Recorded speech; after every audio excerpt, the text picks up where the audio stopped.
पतंजलि के 3 स्टेट में रजिस्ट्रेशन है, उत्तराखंड, हरियाणा एंड महाराष्ट्र। पतंजलि क्या करता है, 2 पार्टी है, चाहे मान लीजिए वो दिल्ली के हैं, ए एंड बी, इनसे फेक आईटीसी अवेल करता है, फेक आईटीसी। इसका मतलब these 2 parties have issued invoices without actual supply of goods और सर्विसेज। पतंजलि उत्तराखंड इसका क्रेडिट लेता है, फिर ये क्रेडिट पास ऑन कर देता है हरियाणा में, फिर ये पास ऑन कर देता है महाराष्ट्र में। अब मुझे एक बात बताइए, एक जो सर्कुलर आया था, किसके अगेंस्ट कौन सा सेक्शन अप्लाई होगा? ए और बी के अगेंस्ट कौन सा सेक्शन अप्लाई होगा? 122 या 174? हेलो, सेक्शन 122 आएगा।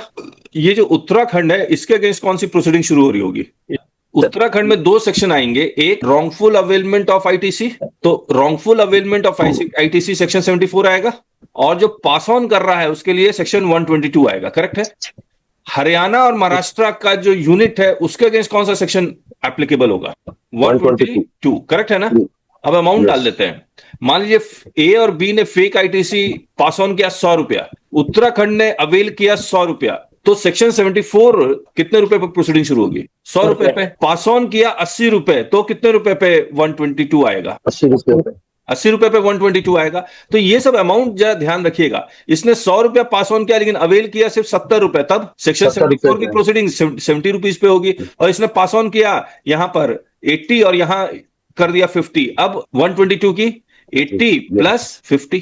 हेलो, अब आप समझिए, 74 की प्रोसीडिंग सेट असाइड और ड्रॉप हो गई। पतंजलि उत्तराखंड की सेक्शन 74 की proceeding was set aside and drop. Why? Because कि department was not able to prove with evidence कि there is wrongful availment of ITC. तो सबसे पहले कहा गया कि अगर ये ए और B are issuing invoices without supply of goods और services, then the registration should have been cancelled with retrospective effect which was not done. फिर डिपार्टमेंट ने कहा कि टोल रिसीट दिखला दो, तो फिर इनको कहा गया कि ये सेट रूट टोल का ही लेना जरूरी नहीं है, हम लोग विदाउट टोल का रूट से सामान आया है। तो डिपार्टमेंट के पास कोई भी प्रूफ नहीं था, ये एविडेंस नहीं था ये प्रूव करने के लिए कि there was actually Patanjali has availed wrongful ITC.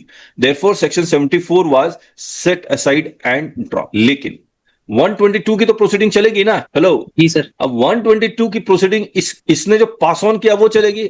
इन सब का एविडेंस था 122 ये सब का। अब कैसे बचा जाए? To master GST litigation, join our YouTube channel today. Simply click the subscribe button and then hit join. Once you click join, you'll find 5 levels to choose from. Start with just $199 to learn the basics of GST.